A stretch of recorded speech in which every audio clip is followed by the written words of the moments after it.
Salut à tous, aujourd'hui on va parler de l'une des expériences les plus célèbres et les plus controversées de l'histoire de la psychologie. Une expérience qui a marqué des générations d'étudiants, inspiré des films et transformé notre compréhension du comportement humain. Mais voilà le twist, elle était probablement une imposture scientifique. Bienvenue dans l'histoire vraie de l'expérience de la prison de Stanford. Août 1971, Université Stanford. Californie. Le psychologue Philippe Zimbardo met en place une simulation carcérale dans le sous-sol du département de psychologie. L'objectif ? Comprendre comment des gens ordinaires peuvent devenir violents dans un environnement carcéral. Est-ce la situation qui transforme les individus ou sont-ce leurs personnalités préexistantes qui les poussent à la cruauté ? Zimbardo recrute 24 étudiants universitaires, tous masculins, en bonne santé physique et mentale, sans antécédents criminels. Il leur offre 15 $ par jour, ce qui équivaut à environ 113 $ aujourd'hui. Ces jeunes hommes sont assignés aléatoirement pour jouer soit des gardiens, soit des prisonniers. L'expérience devait durer 2 semaines. Elle s'arrêtera après seulement 6 jours à cause de ce qui va se passer. Les gardiens reçoivent des uniformes militaires kaki, des lunettes de soleil réfléchissantes pour éviter le contact visuel, des matraques en bois et des sifflets. Ils travaillent par rotation de 8 heures. Leur mission, maintenir l'ordre, sans violence physique, mais avec autorité complète. Les prisonniers, eux, vivent une expérience beaucoup plus intense. Ils sont arrêtés à leur domicile, sans préavis, par de vrais policiers de Palo Alto. Ils subissent une procédure complète de mise en détention. Empreintes digitales, photos d'identité, lecture de leurs droits. Une fois arrivés à la fausse prison, ils sont déshabillés, traités avec un produit anti-poux et on leur attribue un numéro à la place de leur nom. Ils portent une blouse sans sous-vêtements, un bonnet en nylon simulant un crâne rasé et une chaîne verrouillée à la cheville. La déshumanisation est intentionnelle. Et voilà où ça devient vraiment problématique. Zimbardo lui-même assume un double rôle. Il est à la fois le rechercheur principal et le directeur de la prison. Cette confusion des rôles va complètement compromettre son objectivité scientifique. Le premier jour se passe relativement calme, mais avec une tension palpable. Les prisonniers sont sous le choc de leur arrestation surprise. Les gardiens commencent à s'installer dans leur rôle. Mais le deuxième jour, tout bascule. Les prisonniers organisent une rébellion. Ils retirent leur bonnet, arrachent leur numéro d'identification et barricadent leurs cellules. La réaction des gardiens est brutale. Ils appellent des renforts, utilisent des extincteurs à dioxyde de carbone pour repousser les prisonniers, les déshabillent de force, retirent leurs matelas et mettent les meneurs à l'isolement. Puis ils font quelque chose de psychologiquement vicieux. Ils créent une cellule privilégiée pour les prisonniers qui n'ont pas participé à la rébellion, semant ainsi la discorde et la méfiance entre eux. Le troisième jour marque le premier effondrement psychologique. Les abus s'intensifient, punitions physiques comme des pompes forcées, parfois avec d'autres prisonniers assis sur leur dos, humiliation verbale constante, tâches dégradantes comme nettoyer les toilettes à main nue, privation de sommeil et comptage prolongé utilisés comme torture psychologique. Le prisonnier numéro 8612 s'effondre après moins de 36 heures. Il pleure de manière incontrôlable, manifeste une colère intense et sa pensée devient désorganisée. Il est convaincu d'être réellement emprisonné. Le quatrième jour, c'est la visite des parents. Zimbardo et son équipe nettoient la prison, habillent proprement les prisonniers, servent un bon repas et diffusent de la musique.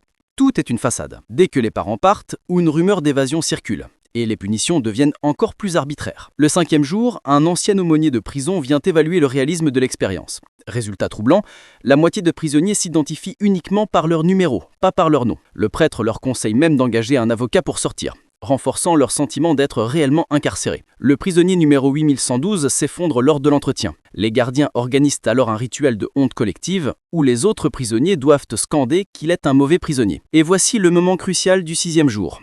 Christina Maslach, psychologue fraîchement diplômée de Stanford et petite amie de Zimbardo à l'époque, est invitée pour interviewer les participants. Ce qu'elle voit la choque profondément. Les abus verbaux des gardiens, la peur palpable des prisonniers, l'atmosphère de cruauté généralisée. Elle confronte Zimbardo en lui disant que c'est terrible ce qu'il fait à ces garçons. Elle sera la seule personne, parmi les 50 intervenants, à remettre en question la moralité de l'expérience. Suite à cette intervention, Zimbardo prend enfin conscience de la gravité de la situation et arrête l'expérience après 6 jours au lieu des 14 prévus. Alors, qu'est-ce que Zimbardo a observé ? Environ un tiers des gardiens ont développé des comportements sadiques et cruels. D'autres étaient corrects et justes. Quelques-uns étaient même bons et serviables envers les prisonniers. Le plus célèbre, surnommé John Wayne, a admis plus tard avoir consciemment créé un personnage intimidant inspiré du film Luke, la main froide. Il voulait forcer l'action pour rendre l'expérience plus informative. Chez les prisonniers, la détérioration psychologique était dramatique. Pleurs fréquents, rage, dépression, désorientation, sentiment d'impuissance totale. 5 prisonniers ont eu des effondrements émotionnels et 2 ont dû être retirés prématurément. Zimbardo conclut que la situation a le pouvoir de transformer des gens ordinaires en auteurs d'actes cruels. Mais voilà où ça devient vraiment problématique. Cette expérience était un cauchemar éthique. Les participants n'ont pas été pleinement informés de ce qui allait se passer. Les prisonniers n'ont pas consenti à être arrêtés à leur domicile. Il n'y avait aucune protection réelle contre les dommages psychologiques, privation de sommeil, humiliation sexuelle, nudité forcée, abus émotionnels, 5 effondrements psychologiques. Zimbardo lui-même a reconnu dans une interview de 2011 qu'on ne peut pas faire de recherche où on permet aux gens de souffrir à ce niveau. Et ce double rôle de Zimbardo était catastrophique. Il a avoué qu'après le premier effondrement, ils n'y ont pas cru et pensaient que le prisonnier simulait. Au 3e jour, il avait déjà glissé dans le rôle de directeur de la prison de Stanford et n'était plus l'investigateur principal préoccupé par l'éthique. Maintenant, parlons des problèmes méthodologiques. D'abord, le manque de validité écologique. C'était une prison simulée dans un sous-sol universitaire pendant 6 jours, pas une vraie prison avec des années d'incarcération. L'échantillon était homogène, tous étudiants universitaires, classe moyenne, majoritairement blancs, en bonne santé. Ce n'est pas représentatif de la population carcérale réelle. Et tous savaient qu'il s'agissait d'une expérience, donc ils pouvaient jouer un rôle basé sur des stéréotypes médiatiques. Ensuite, les caractéristiques de la demande. En 1975, des chercheurs ont décrit l'expérience de Stanford à un groupe et leur ont demandé de prédire les résultats. La majorité a correctement prédit que les gardiens deviendraient abusifs et les prisonniers passifs. Donc, les attentes stéréotypées de rôle pouvaient expliquer les résultats. Il y avait aussi un biais d'échantillon. Une étude de 2007 a montré que les volontaires pour l'étude de prison avaient des scores significativement plus élevés sur l'agressivité, l'autoritarisme et la dominance sociale et plus faibles sur l'empathie. Et enfin, absence totale de contrôle scientifique. Pas de groupe de contrôle, observation largement subjective, Zimbardo pas un observateur neutre, impossible à reproduire de manière identique. Mais attendez, parce que ça devient encore plus fou. En 2018, un chercheur français nommé Thibault Le Texier publie un livre intitulé « Histoire d'un mensonge, enquête sur l'expérience de Stanford ». Il a consulté les archives complètes de l'expérience, rendues publiques en 2011, 15 boîtes d'archives, dossiers des candidats, enregistrements audio et vidéo, notes quotidiennes de Zimbardo, rapports des gardiens, questionnaires des participants. Et qu'est-ce qu'il découvre? Que contrairement à ses affirmations, Zimbardo est intervenu en permanence. La veille du premier jour, il a réuni les gardiens pour leur donner un emploi du temps précis. Il a suggéré des punitions spécifiques, pompe, couverture pleine d'épines. Le règlement n'a pas été inventé par les gardiens, mais imposé par Zimbardo. Le Texier dit que Philippe Zimbardo a toujours affirmé qu'il était à peine intervenu dans le déroulement de l'expérience, mais contrairement à la version officielle, on voit Zimbardo intervenir en permanence. Des révélations de 2007 montrent que Zimbardo a encouragé activement les gardiens à être cruels lors de la réunion d'orientation. Il leur a dit qu'ils pouvaient créer chez les prisonniers un sentiment d'impuissance, qu'ils allaient retirer leur individualité et qu'ils n'auraient aucune intimité. Puis il y a la question du jeu de rôle versus comportement authentique. David Eshelman, le fameux John Wayne, a confié que son comportement était en grande partie un acte. Il voulait forcer l'action pour que les chercheurs aient quelque chose avec quoi travailler. Il s'inspirait consciemment du film. D'autres participants ont indiqué qu'ils étaient toujours conscients qu'il s'agissait d'une expérience, qu'ils avaient le sentiment de participer à un jeu. En 2019, Le Texier publie un article scientifique dans American Psychologist intitulé « Debunking the Stanford Prison Experiment ». Il documente la collecte de données biaisées et incomplètes, l'orientation intentionnelle des participants vers des comportements prédéterminés et les manquements graves à l'éthique scientifique. Les médias réagissent. Les Inrocks titrent « Pourquoi la mythique expérience de Stanford est une imposture ». Libération écrit « Stanford, la fake expérience ». Le Point parle de comment l'expérience de Stanford a dupé le monde. Un consensus scientifique émerge. L'expérience ne respecte pas les normes de la méthode scientifique et ses conclusions sont largement invalidées. Maintenant, parlons de l'étude BBC de 2002. Les psychologues Steven Reicher et Alexander Haslam ont réalisé une réplication avec la BBC, diffusée comme programme de télé-réalité intitulé The Experiment. Différences clés, conformité aux normes éthiques modernes.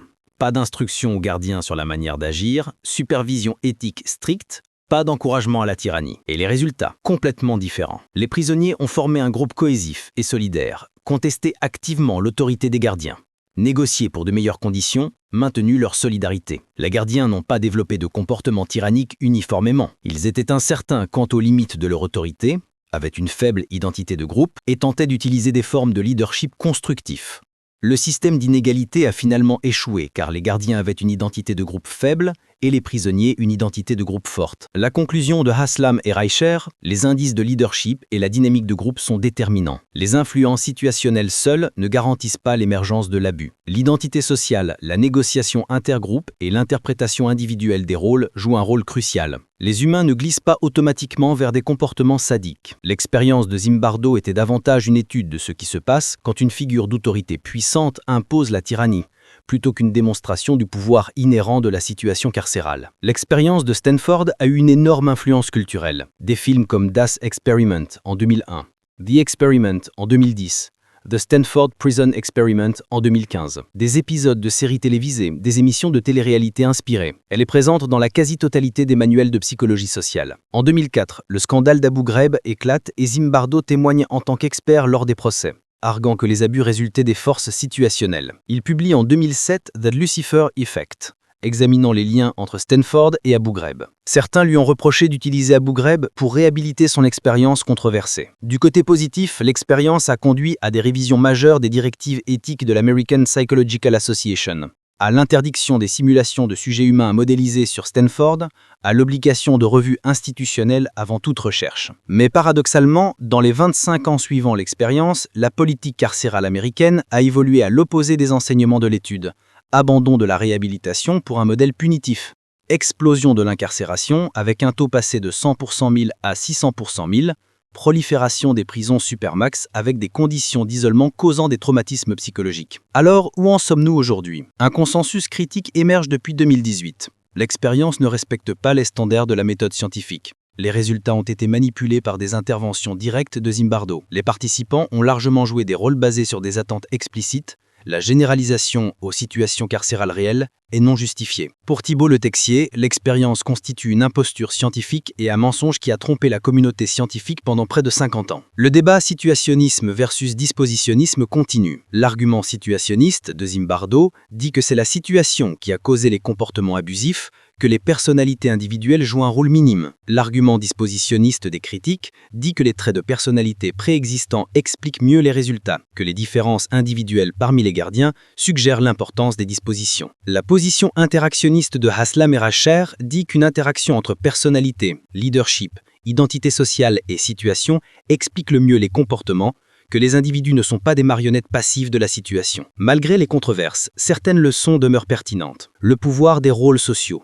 Les rôles peuvent influencer le comportement, même s'ils ne le déterminent pas entièrement. L'importance de la supervision. Les environnements sans surveillance favorisent les abus. La vigilance éthique. La nécessité d'une surveillance éthique stricte dans la recherche. Le contexte institutionnel. Les structures organisationnelles peuvent faciliter ou prévenir les abus. Cependant, ces leçons doivent être comprises dans un cadre beaucoup plus nuancé que celui initialement proposé par Zimbardo. Pendant 50 ans, cette expérience a été présentée comme la preuve définitive que les situations peuvent transformer des gens ordinaires en monstres. Elle a façonné notre compréhension de la nature humaine, influencé la politique publique, inspiré des films et des livres. Mais la vérité est beaucoup plus compliquée. C'était une étude mal conçue, manipulée par son créateur, qui a causé des dommages réels à de vraies personnes. Ça ne veut pas dire que les situations n'ont aucun pouvoir sur nous. Bien sûr qu'elles en ont, mais l'histoire est beaucoup plus nuancée que ce que Zimbardo nous a fait croire. Philippe Zimbardo est décédé en octobre 2024 à l'âge de 91 ans. Son héritage est complexe. Un chercheur brillant qui a contribué à améliorer les normes éthiques de la recherche, mais aussi quelqu'un qui a franchi des lignes qu'il n'aurait jamais dû franchir et qui a ensuite passé des décennies à défendre une expérience profondément imparfaite. La leçon finale, soyez toujours critique. Même les études les plus célèbres, même les expériences enseignées dans tous les manuels, doivent être examinées avec un œil sceptique. La science progresse non pas en acceptant aveuglément les résultats, mais en les questionnant, en les testant, en les défiant. Et parfois en découvrant que ce que nous pensions savoir était, en réalité, une histoire bien racontée plutôt qu'une vérité scientifique. Merci d'avoir regardé. Si cette vidéo vous a plu, n'hésitez pas à liker, partager et vous abonner. Et surtout, restez curieux, restez critique et ne croyez jamais quelque chose simplement parce que tout le monde le répète. À bientôt pour une nouvelle histoire fascinante de la science.